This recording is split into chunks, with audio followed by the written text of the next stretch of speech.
Beberapa kisah mukjizat baginda Rasulullah sallallahu alaihi wasallam. Dalam satu riwayat daripada Sayyidina Ali karamallahu wajhah, ketika mana turunnya ayat wa anzir ashiratakal aqrabin, dan berilah peringatan, berilah amaran kepada kaum kerabatmu yang terdekat. Assalamualaikum warahmatullahi wabarakatuh. Alhamdulillah rabbil alamin, wassalatu wassalamu ala rasulil amin wa alihi wa sahbihi wa man nasarahu wattaba'ahu wa alahu ila yaumiddin. نوينا التعلم والتعليم والتذكر والتذكير والنفع والانتفاع والإفادة والاستفادة والحث على التمسك بكتاب الله وسنة رسول الله والدعاء إلى الهدى ودلالة على الخير ابتغاء مرضات الله وقربه وثوابه ومغفرته ورضوانه وحسن الخاتمة عند الموت ورفع درجات في الجنة ومرافقة سيدنا محمد صلى الله عليه وآله وسلم وابتغاء شفاعة يوم القيامة على هذه النية وكل نية صالحة شاملة خيرات الدنيا والآخرة وإلى حضرة سيدنا محمد صلى الله عليه وسلم. الفاتحة. أعوذ بالله من الشيطان الرجيم. بسم الله الرحمن الرحيم. الحمد لله رب العالمين الرحمن الرحيم مالك يوم الدين إياك نعبد وإياك نستعين اهدنا الصراط المستقيم صراط الذين أنعمت عليهم غير المغضوب عليهم ولا الضالين آمين. Tuan-tuan sidang Jumaat rahimakumullah. Alhamdulillah, syukur pada Allah Subhanahu wa taala kita dapat hadir ke rumah Allah yang mulia pada hari yang mulia, penghulu bagi segala hari, dengan niat kita yang penuh keikhlasan mencari redha Allah, rahmatnya, keberkatannya, keampunannya. Mudahan semua apa yang kita niatkan terhasil di dunia dan di akhirat. Lebih lagi kita mengharapkan husnul khatimah dan syafaat baginda Nabi Muhammad sallallahu alaihi wasallam. Amin ya rabbal alamin.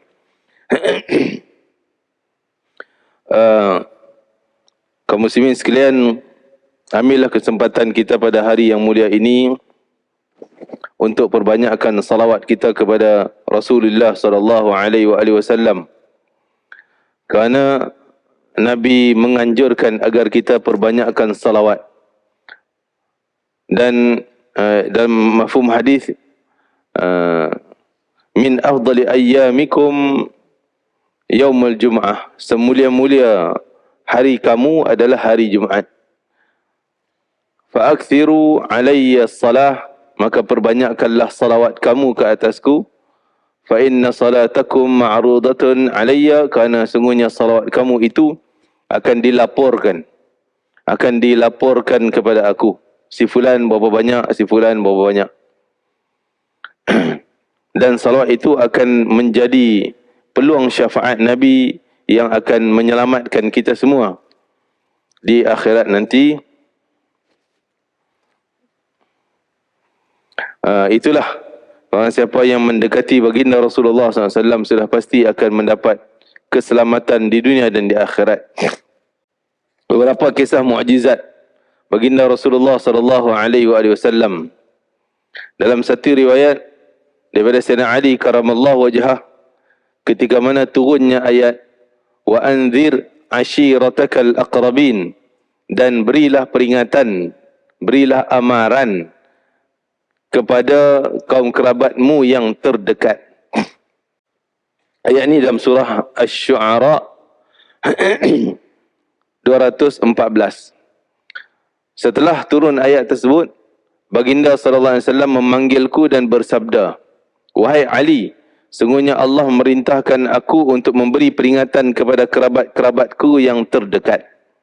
Tentu saja aku merasa risau akan hal ini, kerana aku tahu bahawasanya ketika aku berkata terus terang tentang Islam, tentang kepada mereka, aku akan membolehkan daripada mereka apa yang tidak aku suka. Maksudnya, kalau aku cakap terang tentang Islam, tentang syurga, tentang neraka, tentang akhirat, mati, hidup balik, sudah pasti mereka akan menentang, mereka akan lawan. Jadi kaum Quraisy lagi waktu tu yang belum Islam, kerabat Nabi ramai lagi yang belum Islam. Oleh kerana itu aku risau, sehingga datang Jibril dan berkata, hai Muhammad, Sungguhnya bila engkau tidak melaksanakan apa yang Tuhanmu perintahkan tadi, dia pasti akan memurkaimu dan menyiksa. Kalau tak buat perintah Allah, pasti Allah murka.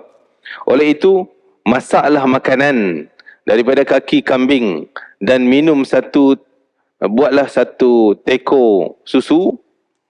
Aku akan mengundang Bani Abdillah. Nabi sebut, wahai Ali, kau tolong masak seekor kambing, buat kenduri lah, jamuan. Dan siapkan susu satu teko. Aku akan mengundang Bani Abdul Muttalib, ni sepupu-sepupu Nabi. Abdul Muttalib tu atuk Nabi. Jadi Bani Abdul Muttalib tu anak cucu dia lah semua. Jadi sepupu Nabi SAW.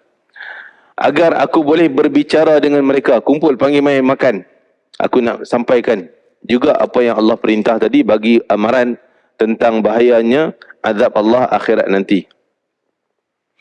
Dan aku boleh menyampaikan apa yang diperintahkan Allah. Aku akan melaksanakan apa yang diperintahkan padaku, kemudian aku akan mengajak mereka untuk turut melaksanakan, ajak masuk Islam. Itu niat Nabi. Jumlah mereka ketika itu yang datang 41 orang, ataupun lebih kurang macam tu. Di antara mereka adalah bapa saudara Nabi, iaitu Abu Talib. Sayyidina Hamzah bin Abdul Muttalib, pak saudara Nabi juga. Adik-beradik Abu Talib belakang tu. Adik-beradik ayah dia Abdullah. Abu Talib, Hamzah, Abbas, Abu Lahab. Itu juga pak saudara Nabi SAW. Apabila mereka berkumpul, baginda memanggilku dan menghidangkan makanan yang aku masak. Jadi aku datang dan menghidangkan makanan tu untuk dia orang semua, dia orang yang dah hadir tadi. Ketika aku letakkan makanan itu, Rasulullah SAW mengambil sepotong daging, kemudian dia potong kecil-kecil, rincik dengan gigi taring Nabi. Lalu baginda meletakkannya di pinggir dulang. Baginda mengucapkan, makanlah dengan nama Allah. Orang-orang pun makan sehingga tidak tersisa sedikit pun, dan tidak melihat selain daripada bekas tangan Nabi SAW. Kan? Maksudnya apa yang Nabi hidang tu semua makan habis. Demi Allah yang jiwa Ali berada di tangannya, ada seorang lelaki yang makan dan minum tepat seperti Rasulullah SAW. Ketika Rasulullah SAW hendak berbicara dengan mereka, baginda didahului oleh Abu Lahab yang mengatakan, teman kamu ini telah menyihir kamu. Maksud dia tuduh Nabi Muhammad koyak tadi mungkin dengan gigi. Orang tu makan kena pada tempat Nabi makan. Maka dia kata, ni engkau dah kena sihir dengan Muhammad. Maksudnya tu, teman kamu ini telah menyihir kamu. Serta merta mereka pun pergi. Dan Rasulullah SAW belum berbicara sepatah kata pun. Tak dan nak selesai makan, dengar Abu Lahab kata, dia ni Muhammad nak sihir kita dengan makanan ni. Semua bangun. Tak ada Nabi nak cakap. Keesokan harinya, baginda bersabda, wahai Ali, sungguhnya orang ini telah mendahuluiku berbicara seperti yang engkau dengar, sehingga orang-orang pun bangun dan pergi meninggalkan semua. Jadi maksud orang ni Abu Lahab, pakcik dia. Kan? Dia mula cakap macam tu, orang semua bangun lah. Padahal tak pun macam tu, itu tohmahan. Oleh kerana itu, masak lagi, buat lagi lah. Kan?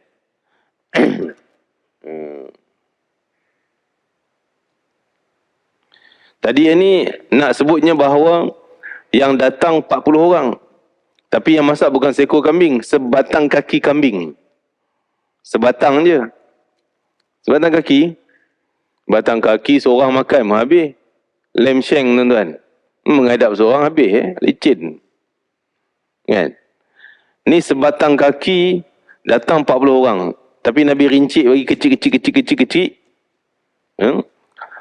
Maka semua makan kenyang. Tadi diceritakan semua dapat makan sekenyang-kenyangnya. Cuma yang terakhir tu dapat makan kena pada tempat gigi. Maka orang Abu Lahab kata, nampak dah ni. Dia dah makan dah. Baru dia kata, Muhammad ni nak sihir kita. Dia mula balik. Semua bangun. Jadi Nabi tak sampai misi dia. Misi nak dakwah. Tujuan Nabi jamu untuk dakwah. Tapi tak sempat nak cakap. Maka esoknya Rasulullah SAW suruh Sayyidina Ali masak lagi. Buat macam tu juga. Wahai Ali, sungguhnya orang ini, maka oleh kerana itu masaklah lagi. Seperti yang engkau telah buat tadi. Masak macam tu juga. Sebatang kaki lagi kambing. Kemudian undang mereka juga untuk datang makan lagi. Aku pun melakukan, Sayyidina Ali kata, aku pun buatlah apa yang Nabi suruh. Kemudian aku pun mengundang mereka. Apabila mereka datang, baginda memanggilku untuk menghidangkan makanan. Baginda melakukan apa yang dilakukannya seperti semalam, sehingga tidak ada makanan yang tersisa sedikit pun, semua orang makan.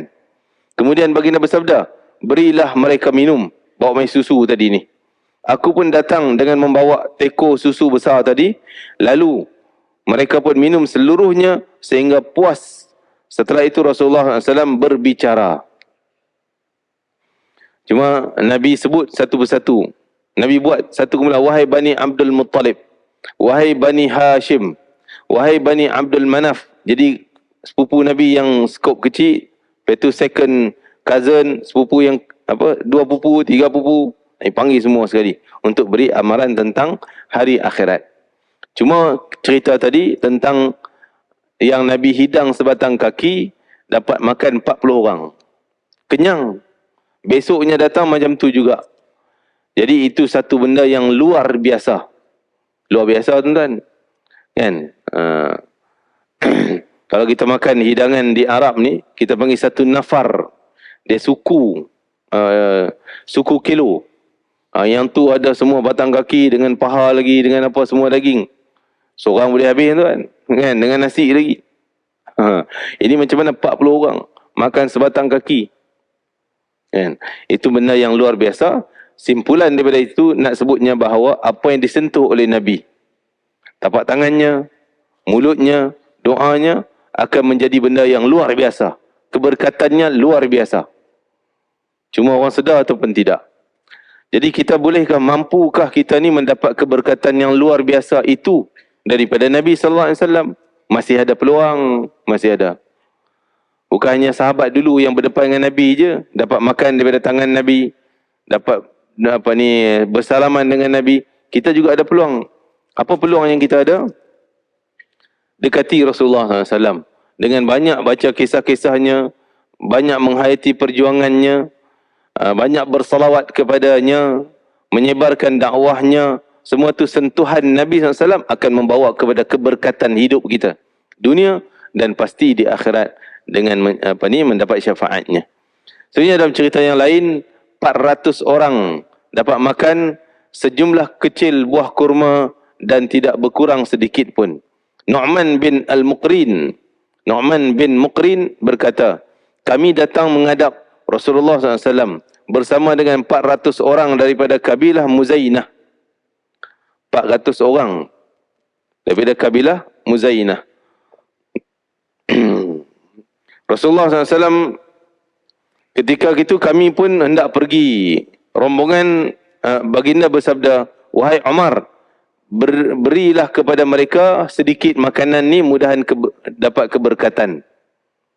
Jadi Rasulullah suruh Sayyidina Umar, bagilah benda sikit je ni, bagilah, mudahan diberkati mereka. Maka dia menjawab, aku tidak memiliki apapun selain jumlah kurma sikit tu je yang ada kat tangan dia. Kau nak tambah top up bagi banyak untuk ramai 400 orang. Tak ada apa nak boleh tambah, itu je sikitnya. Tapi dia kata, aku yakin tidak akan, bagi pandangan Umar, nampak macam tak cukup ni ya Rasulullah. Tak cukup. Ni banyak ni, segenggam. Ni 400 orang. Kita dalam masjid ni pun, kan, mungkin lebih kurang 400-500 orang lah. Boleh makan kurma segenggam macam tu je. Sikit. Tak cukup. Tapi Rasulullah kata, pergi, bekalkan, bagi pada dia orang. Maka Umar pun diam dan laksanakan apa yang diperintahkan.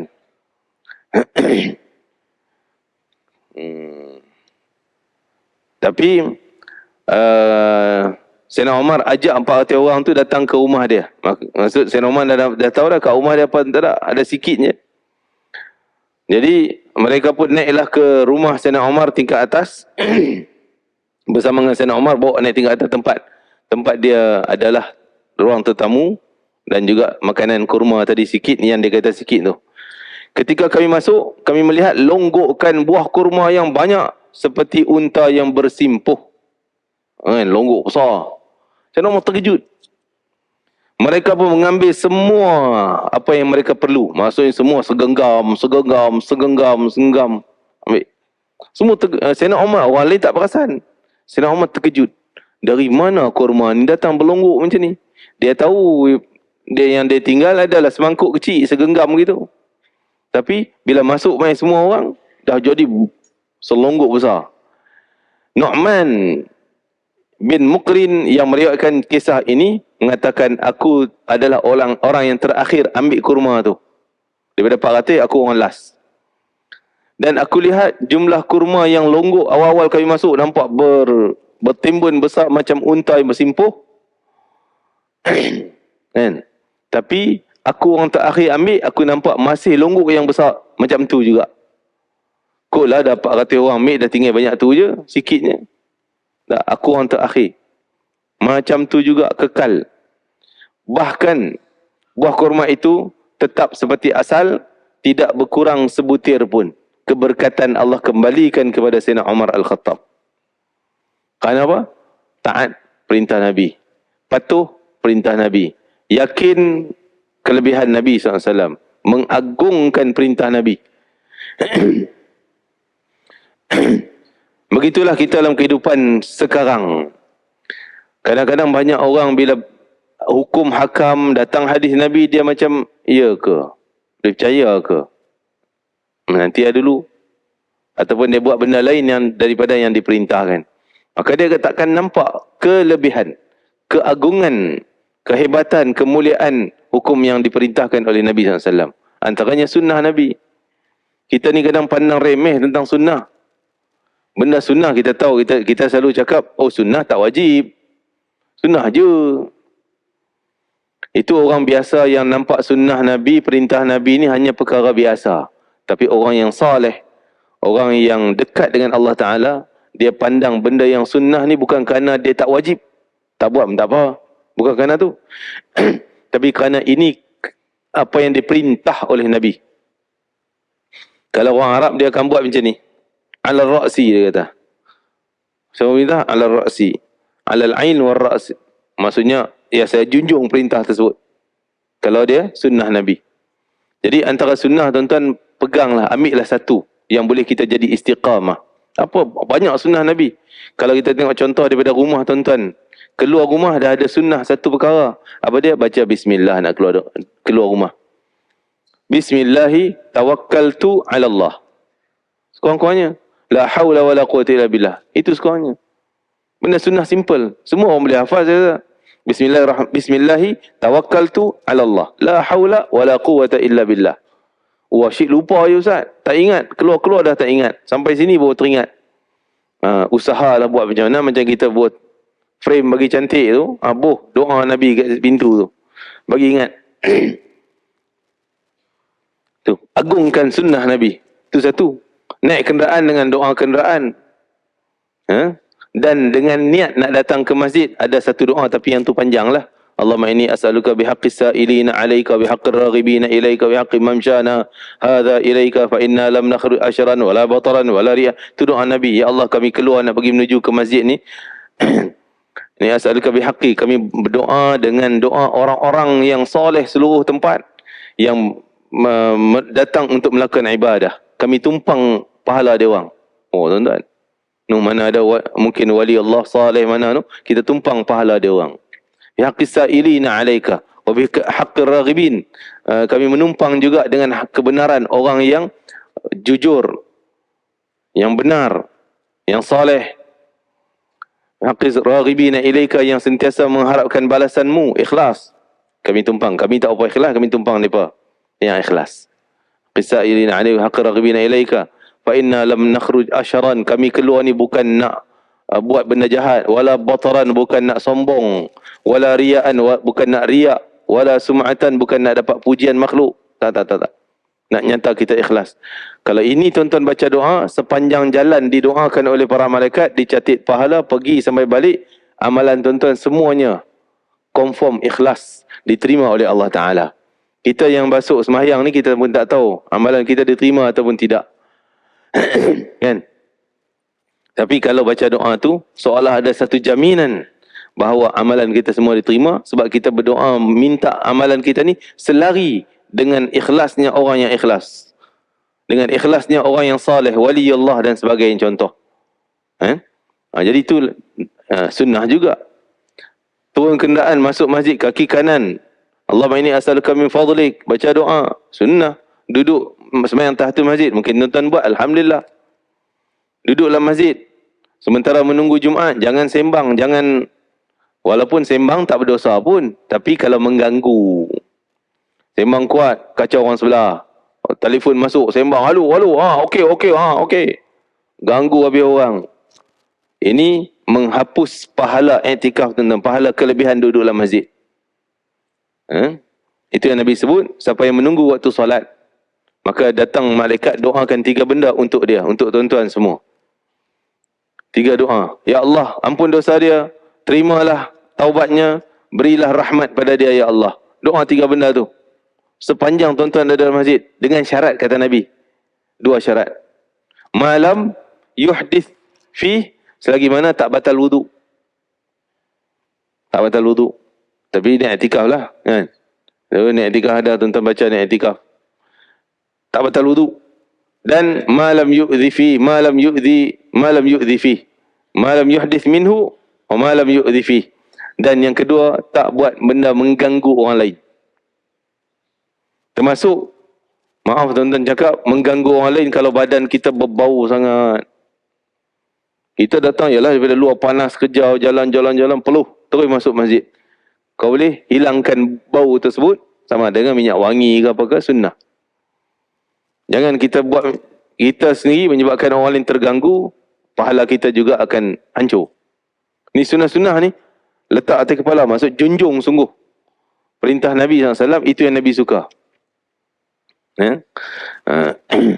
Jadi perintah bila kita junjung, kita amal sunnah, baru kita dapat rasa keajaibannya, rasa kemuliaan sunnah Nabi, rasa keagungan dan kemanisan sunnah Nabi SAW. Dan pasti dia akan dicintai oleh Nabi di akhirat nanti, dalam kelompok orang yang mendapat syafaatnya.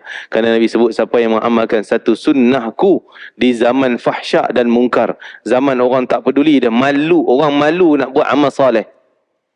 Kadang orang malu nak sebut saya nak pergi semayang. Zaman kita ni malu nak cerita dia nak pergi semayang Jumaat. Tapi kalau orang yang tak semayang Jumaat, dia rasa bangga pula.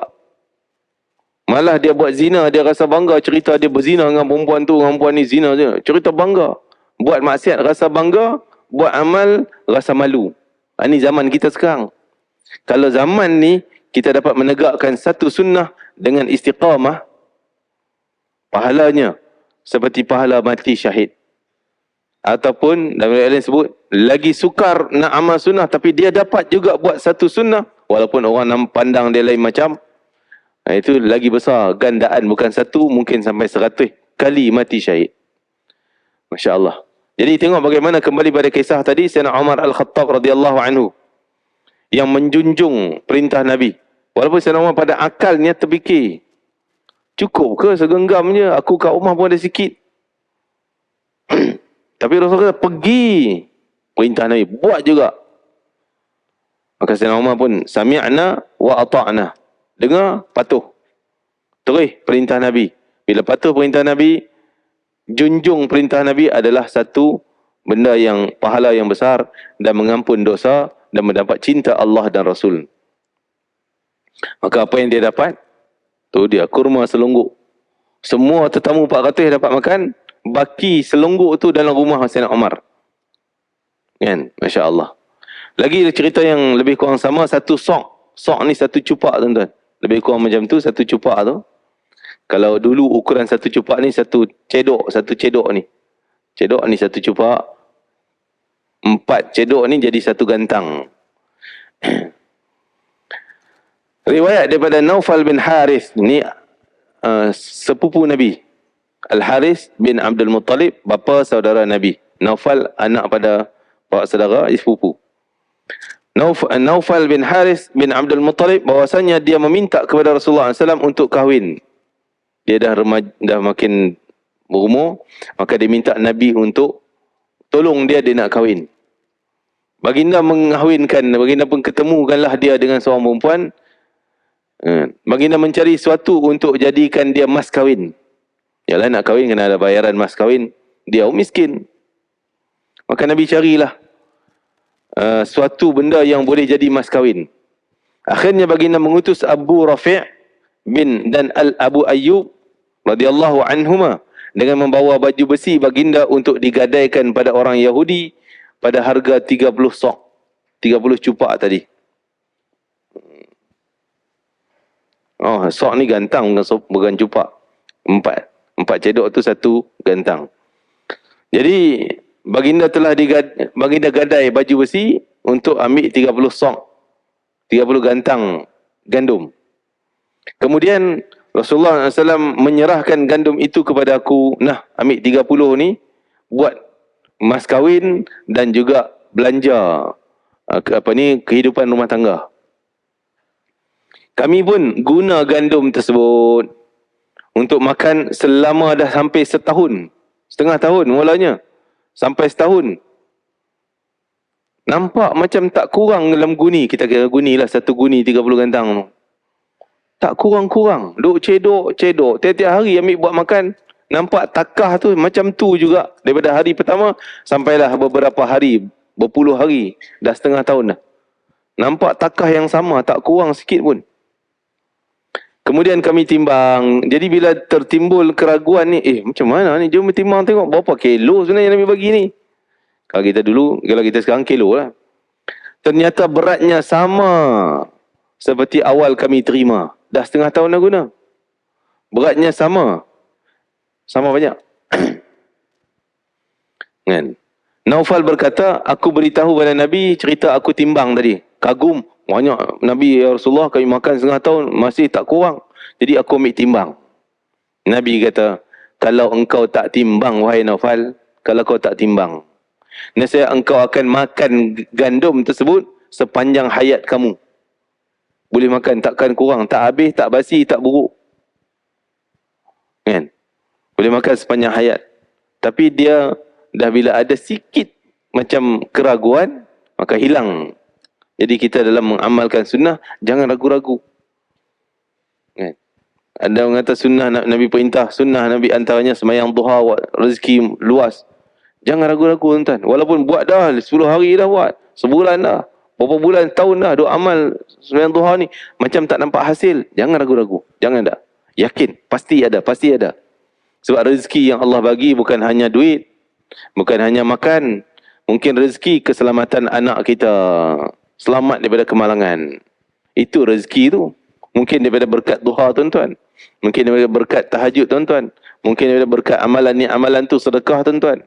Sana selamat. Isteri kita terselamat. Rumah kita terselamat daripada mungkin hampir-hampir kena bencana. Contohnya. Kan? Jadi ada seorang, ini orang cerita, dia lupa tutup dapur gas tu, minyak api gas. Jadi lama dah, daripada tidur malam sampai ke siang, ada periuk masak tu. Dia nak tidur tapi terjaga malam. Tengah malam dia pun heran terjaga kenapa. Jadi dah agak air, nak pergi minum air, pergi tengok api. Dan periuk tu sampai hitam dah. Sikit lagi nak terbakar dah. Jadi dia pun termenung menangis. Macam mana boleh terkejut dia tidur tadi. Padahal letih, tidur tu letih. Tapi boleh terkejut lepas sejam dia tidur tadi, terbangun. Maka dia pun ceritalah pada seorang.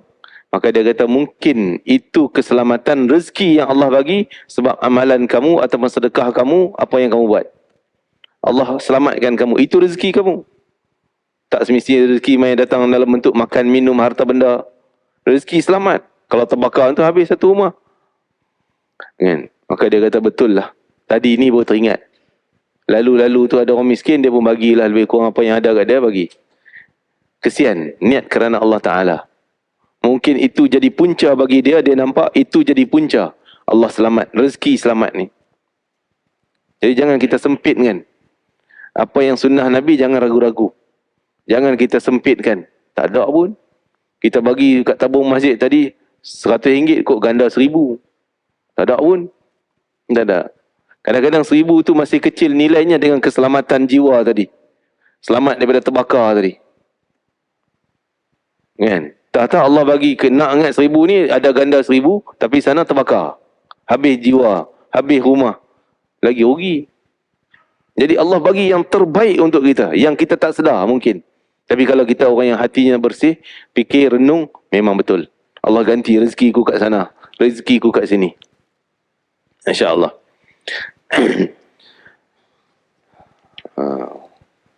Satu lagi hadis yang pendek daripada Al-Wahshi bin Harbin radhiyallahu anhu, dia berkata, anna ashab Rasulullah SAW qalu ya Rasulullah innana na'kul wala nashba'. Qala fala'allakum taftariqun. Jadi ada seorang sahabat datang tanya Rasulullah, aku ni makan banyak. Jadi makan banyak ni, makan banyak. Tapi makan banyak yang luar biasa daripada orang lain pun, tapi rasa masih tak kenyang. Masih rasa tak cukup, macam nak lagi. Sekejap lagi lapar pula, nak makan pula. Sekali nak makan menghadap banyak, tapi lapar pula. Nabi kata mungkin hilang berkat daripada makanan kerana kamu makan berpisah. Seorang. Tak berjemaah. Qalu na'am. Oh betul lah ya Rasulullah, kami memang tak makan sekali. Seorang makan sana, seorang makan sini. Kan? Qal, maka Nabi kata, fajtami'u ala ta'amikum. Sebaiknya kamu makan berjemaah, duduk sekali. Walaupun bungkus masing-masing, tapi duduk semeja. Niat berjemaah. Wadhkuru smallah, baca dengan baca bismillah. Makan dengan baca bismillah. Baca doa. Pasti Allah akan berkat makanan kamu. Maka setelah tu, sahabat yang tanya tadi, selepas beberapa hari, dia datang pada Nabi SAW balik. Dia cerita, betul lah Rasulullah. Sekarang ni aku tak jadi macam dulu lah. Dulu main pelahap main. Malah makan banyak, cepat lapar pula. Sekarang ni, makan yang sedikit, dah mencukupi. Alhamdulillah, dia kata kerana keberkatan patuh kepada perintah Nabi SAW. Ada satu kisah seorang yang memperlekehkan perintah Nabi, sunnah Nabi. Iaitu sunnah makan dengan tangan kanan. Dia pelekeh. Dalam bab sunnah ni tuan-tuan, kalau tak buat amal, taklah dicatat dosa. Taklah dicatat pahala. Tapi kalau memperlekehkan, tak kalah macam ni, tak kalah macam ni. Kalau memperlekehkan sunnah, dicatat bahaya, dosa, na'udzubillah min dzalik. Jangan pelekeh, tak buat, diam je. Jadi seorang lelaki, Nabi makan dengan sahabat, ada seorang lelaki makan selungguk di situ, maksudnya dengan kawan-kawan dia. Tapi lelaki itu makan dengan tangan kiri. Maka Nabi kata, ya fulan, wahai fulan, kul bi yaminik, makanlah guna tangan kanan. Nabi perintah dia. Dia kata, mastata'tu. Aku tak boleh, tak biasa bukan guna tangan kanan, tak biasalah. Nampak jawapan sombong. Bukan kata tak boleh, itu tak pandai ke apa, tak. Sombong, gaya sombong. Tak boleh lah makan tangan kanan ni. Kan? Kita tahu jawapan orang tu, jawapan dia memperkecilkan perintah. Sombong, kita boleh faham. Tak boleh lah guna tangan kanan. Tak boleh guna, selama-lamanya kau takkan boleh guna, Nabi kata. Kamu takkan boleh guna. Dia kata, tak boleh guna lah tangan kanan. Maka Nabi kata, selama-lamanya kamu takkan boleh guna. Terus, tangan kanan dia keras, kaku. Duk lurus macam tu. Tak boleh langsung nak bengkok, apa pun tak boleh. Kerana menghina perintah Nabi SAW. Jangan memperkecilkan, jangan menghina kalau tak dapat amal, diam dan tak apa. Biar orang yang sanggup buat, dapatlah ganjaran di sisi Allah Ta'ala. Maka inilah mukjizat Nabi SAW. Dengan kata Nabi dan patuh pada Nabi, pasti ada kelebihan, kemuliaan yang luar biasa. Maka itulah beberapa kisah yang dapat kita baca. Wallahu ta'ala alam, mudah-mudahan kita dapat mengagungkan sunnah Nabi SAW. Perintah Nabi kita agungkan. Jaga tuan-tuan, belajar sunnah. Apa yang Nabi buat, kita juga amalkan. Wallahu ta'ala alam. Mohon maaf atas segalanya. Bismillahirrahmanirrahim. Rabbana taqabbal minna innaka antas samiul alim wa tub alaina innaka antat tawwabur rahim waqtina bil husna wa anta radin 'anna fi khairin wa lutfin afiyatin bi rahmatika ya arhamar rahimin. Allahumma ati anfusana taqwaha wa zakkiha anta khairu man zakkaha anta waliyyu maulaha ya akramal akramin. Rabbana atina fid dunya hasanah fil akhirati hasanah wa qina adzaban nar. Sallallahu ala sayyidina Muhammad wa ala alihi wasallam. Walhamdulillahirabbil alamin. Taqabbalallahu minkum. Assalamualaikum warahmatullahi wabarakatuh.